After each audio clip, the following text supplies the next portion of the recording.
You're welcome back. The show is still Rise and Shine Daily, reaching you from the service of Spectrum Television here from the beautiful hills of Ibiaku, Uran. Yeah, we've been talking about managing stress levels. That's right. And to do justice to this issue, we have a guest in our midst in the person of pharmacist Antigum Donat. I hope I got that correct. And he is the MD and superintendent pharmacist of Smartados Pharmacy, Eket, Akwa Ibom State. You're welcome, sir. Thank you very much. It's good to have you here. It's such a nice place. Thank you. Such a nice place. Yes. Thank you very much. Before we start, you said you've had your own fair share of stress this morning. Your first stress. So how did that go? Oh, stress is part of our everyday life. Okay. And so when you wake up in the morning, you have to get ready For the stress. stress of that Oh particular my God. day. Okay. So today while coming, I thought my journey ends at somewhere very close to the Rio Metropolis. Okay. And then I had to back on a second journey. That's an additional stress to the one I've already prepared myself for. Oh. Okay. So how can one get a backup to managing stress? Oh, you have to prepare. Mm. And when we talk about preparation, you prepare for the worst. Oh my The God. worst possible. You ask yourself, what is the worst case scenario? Okay. So that you don't have to be caught unawares. So stress is more dangerous when it catches you Unprepared. Oh my or God. unprepared. Okay. So we were talking earlier before you joined us. I don't know if you were whether you saw part of that conversation, but we were talking about different types of stress. Yeah. And we're thinking emotional stress is one of the toughest, strongest of all kinds of stresses. I don't know what you think as a professional. Do you think emotional stress is the father of all stresses?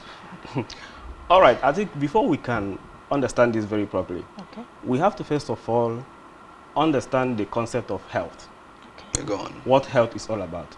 And I will start by quoting the World Health Organization definition of health. So the WHO says that health is a state of complete physical, mental, and social well-being, and not necessarily the absence of a disease or an infirmity. Okay. So that means that health is Holistic. a totality of both the physical, the mental, and social well-being. Yeah. So when you talk about health, you don't only talk about the physical, you talk about the mental, you talk about the social, our interpersonal relationships. Yes. So bringing that down to stress, we always interact with our immediate environment. And health is all about harmony.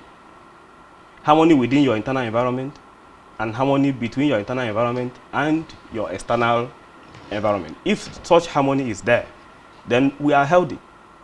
But if something distorts that harmony, then we are no longer healthy.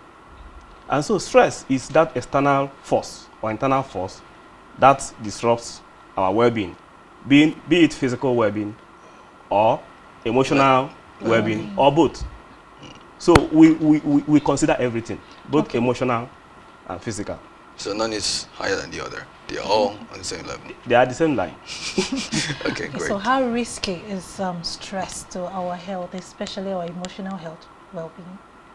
Very risky because in our climb, we pay more attention to physical health Well-being, yeah. and not mental or emotional health.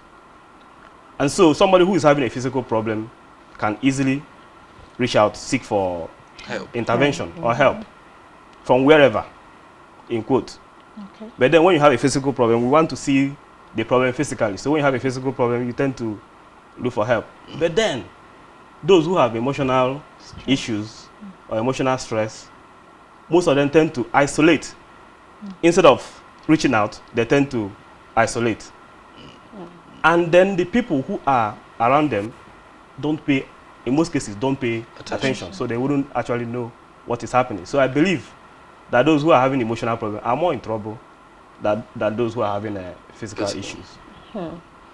Those who are having emotional problems are more in trouble. Now, what would you say is the safest way to manage emotional troubles? Well, there are so many, it's a holistic approach. Okay. There are so many ways that someone can handle emotional problems. Even Let from, us in on some of those. you say? Let us in on some of those ways. Exactly. So even as I was talking earlier, would have picked up a few points from what I have just said. Okay. One is to create a very good social support system. Okay.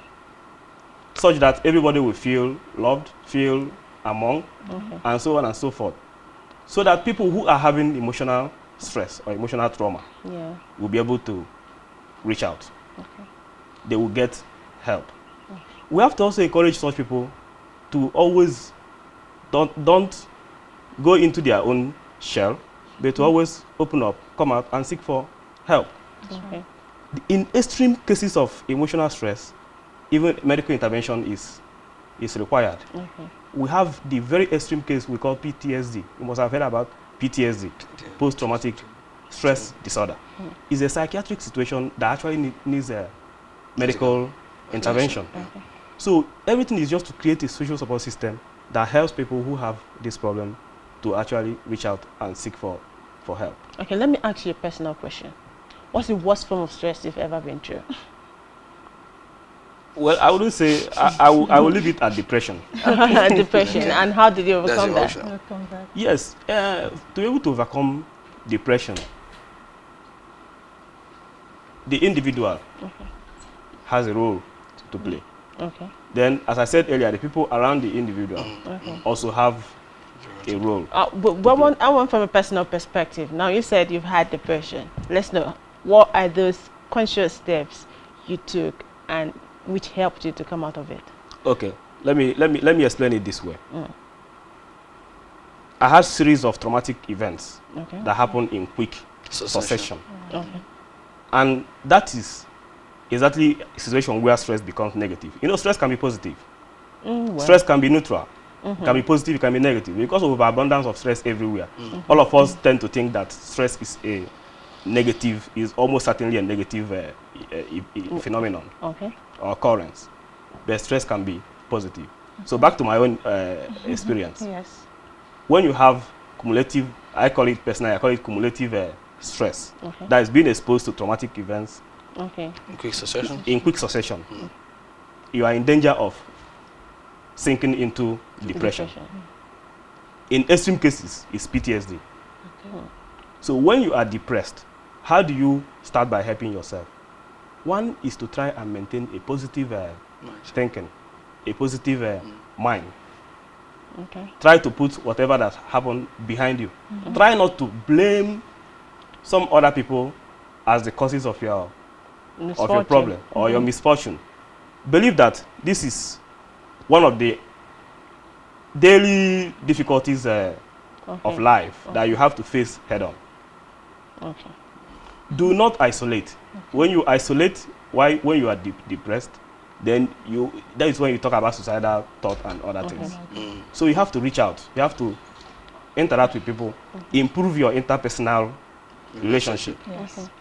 Then, in most cases, seek medical advice and intervention. Okay, let me jump right in. You said something that stress, just before you explained your personal story, you said something about stress being positive Yes.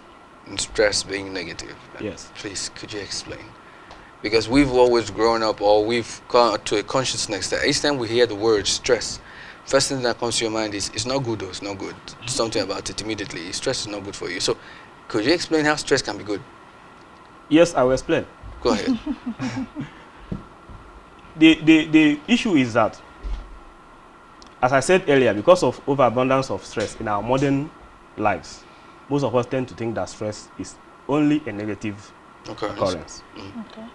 But then, as I explained from the beginning, stress is just an external force that tries to disrupt your well-being, be it physical or emotional well-being. But there is a saying that for every action there is equal and opposite reaction. The body tries to adapt and adjust in order to eliminate stress. For instance, when I stepped in here, believe it or not, initially there is going to be some kind of stress. Okay. But after a while, my body creates a compensatory Reaction. mechanism that helps me to handle that stress. What am I trying to say? On the positive side, stress is a reason for adaptation. Okay. Stress is a reason for adaptation because within your internal environment, it tries to adapt. So the internal environment always tries to be in equilibrium with the external environment. And that's how many people manage their stress naturally. Okay. So stress can be positive. That you're adapting to hot weather, cold weather, very harsh environment, and so on and so forth, is because your body has been able to respond appropriately to the stress caused by the external stressor. I call it stress or a stress factor or stress force. Okay. Now you've come to my question about stressors. Now we understand that quite a number of things can actually, trigger stress or contribute to us being stressed. Now, can you mention some of these stressors that we can look out for? Anything can just be stress for anybody. Okay. And individuals respond differently to different stressors. Okay. Practically anything. I just mentioned temperature can be, pressure can be, humidity can be, presence of prey or predators can be the stressor. Diseases are stressors. Our job environment, this is a job environment. There are some pressures that come with job targets and all that. You are preparing for a program like this. You want it to come out very fine, 100%. That is stress on its own. To some people, it might have a very big impact. To some people, it might not, depending on how they handle and manage their stress. So practically anything, our environment, the home front, the family, home front, interpersonal relationships, maybe in churches, anywhere, in the market, business places, business pressure, and so on and so forth. So anything can be stress, as I defined. Any force that makes you to try to adjust or that disrupts or interacts with your well-being is a stressor. Okay. Now, following with what you just said, that people respond to stress differently. Now, are there negative behaviors that we should, look out for not to trigger stress? Are there negative behaviors that we should stay away from in order to stay healthy and, stay away from stress? A whole lot of them. Okay. A whole lot of them. Let's know them. At least your internal environment always tries to adapt to stressors.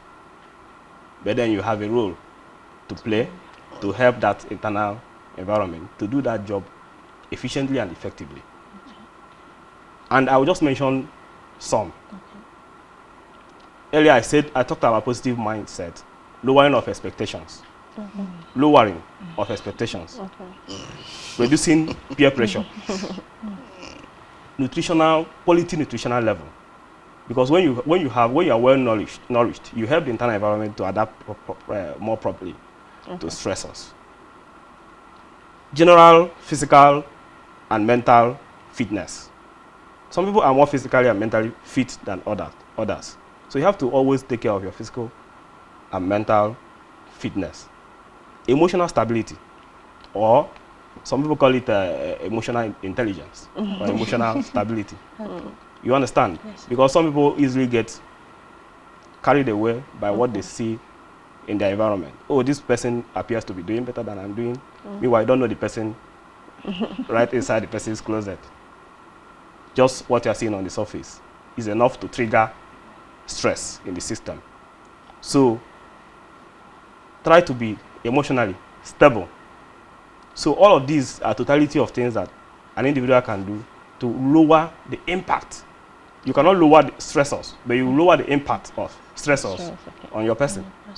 Okay. Now you talked about reducing expectations. We live in a society where people are highly competitive, competing with themselves, with people online, with social media, pictures and all of that. How can one actually reduce expectations? Because, I mean, someone is going through Facebook and you see your classmates who is somewhere very high up there and you're like, it's not only me back home. As in, how can I just get this kind of stuff? So what kind of mindset, how do you build such mindset? Oh, in my own personal opinion, this is personal to me. I believe that one has to only compete with oneself. So you only compete with yourself and not with other persons. Okay. And truth is that if you continue competing with yourself, sooner or later you'll be better than the other person. So you try as much as possible to every day, trying to be better than what you were the previous day. Okay. So you compete with yourself. Personally, I compete with myself. So every day you seek to improve yourself. And if you spend quality time, trying to compete with yourself, you will have less time to look at what others are doing. Okay. So basically, in a nutshell, what you're saying is build yourself. In fact, invest in Improvement, isn't it? Exactly. Okay, I'll hold you right there. Let's take a short break, and when we come back, the show continues. Remember, we're playing host to a pharmacist right here in the studio talking about stress and stress management. Please stay, don't go anywhere.